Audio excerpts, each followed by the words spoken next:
అమ్మ, తులారాశి వారికి ఎలా ఉంది ఈరోజు? ముఖ్యంగా తులారాశి వాళ్ళకి మాటల వల్ల గౌరవం తగ్గే అవకాశం ఉంది కనుక వృత్తిపరమైన విషయాలలో గౌరవాన్ని పెంపొందించుకునే దిశగా కృషి చేస్తూ ముందుకు వెళ్ళడానికి ప్రయత్నం చేయాలి. కుటుంబ సభ్యుల ఆరోగ్య విషయంలోనూ, ముఖ్యంగా మీ తల్లి యొక్క ఆరోగ్యం విషయంలో కూడా తగిన శ్రద్ధతో ముందుకు వెళ్ళడానికి ప్రయత్నాలు లాంటివి చేసుకుంటూ ముందుకు పెడతారు.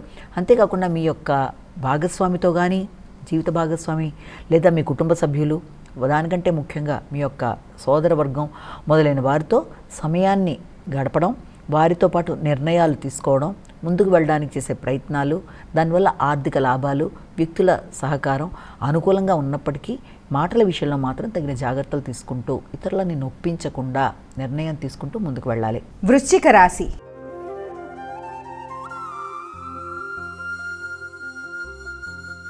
అమ్మ, వృశ్చిక రాశి వారికి ఎలా ఉంది ఈరోజు? వృశ్చిక రాశి వారికి మీ మీద మీకు ఆత్మవిశ్వాసం కొంతవరకు తగ్గే అవకాశం ఉంది. తీసుకునే నిర్ణయాలలో పూర్తి స్థాయి నిర్ణయ సామర్థ్యం కొంతవరకు తక్కువగా ఉండడం బట్టి, ఇప్పుడు అనుకున్న నిర్ణయం మరుక్షణం మార్చుకుంటూ ముందుకు వెళ్ళడం బట్టి మీ మీద మీకు నమ్మకం, స్థైర్యం తగ్గే అవకాశం ఉంది. ఈ విషయంలో పెద్దల యొక్క సహకారాన్ని తీసుకుంటూ మంచి నిర్ణయాలతో ముందుకు వెళ్ళడానికి ప్రయత్నం చేయాలి. నిర్ణయ సామర్థ్యం తగ్గడంతో పాటుగా కుటుంబ సభ్యులతో కూడా ఘర్షణలకు అవకాశం అనేది ఉండడం బట్టి దానివల్ల కొత్త సమస్యలు ఎదుర్కొనే పరిస్థితుల్ని అధిగమించడానికి ప్రయత్నం చేయాలి.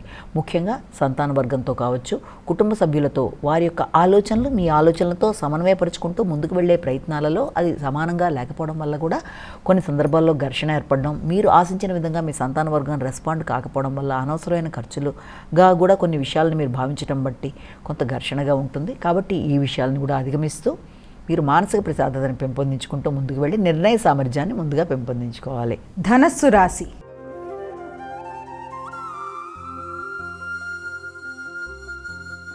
అమ్మ, ధనస్సు రాశి వారికి ఎలా ఉంది ఈరోజు? ధనస్సు రాశి వాళ్ళకి నిద్ర లేమిని అధిగమించాలి. సమయానికి నిద్ర లేకపోవడం వల్ల, విశ్రాంతి తక్కువగా ఉండడం వల్ల, ఘర్షణాత్మకమైన వాతావరణం వల్ల ప్రశాంతత తక్కువగా ఉంటుంది. మానసిక అలజడి అధికంగా ఉంటుంది. తెలియని లోన్లీనెస్, అందరి మధ్య ఉన్నా కూడా ఏదో తెలియని మానసిక ప్రశాంతత తక్కువగా ఉండే పరిస్థితులు లాంటివి రావడం, దాని మూలంగా మీకు నిద్ర అనేది అధికంగా డిస్టర్బ్ అయ్యే పరిస్థితులు లాంటివి వచ్చే అవకాశం మొదలైనవి ఉన్నప్పటికీ కూడా మీరు దాన్ని మీ వ్యక్తిగత మీ మీద మీకుండే నమ్మకంతో, ధైర్యంతో దాన్ని అధిగమించే ప్రయత్నాలు లాంటివి చేయాలి. అలాంటి సమస్యల్ని అధిగమించే ప్రయత్నాలు లాంటివి చేయాలి. ఎమోషన్స్ని అధిగమించాలి.